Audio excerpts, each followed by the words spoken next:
You ask Tiger to solve. This deals with linear equations with one unknown.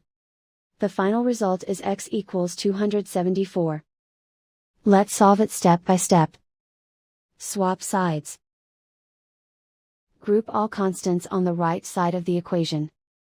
Subtract 220 from both sides. Group like terms. Simplify the arithmetic.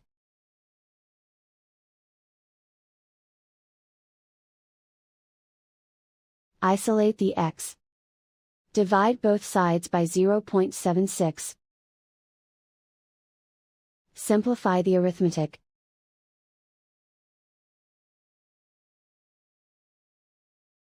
And so the final result is x equals 274.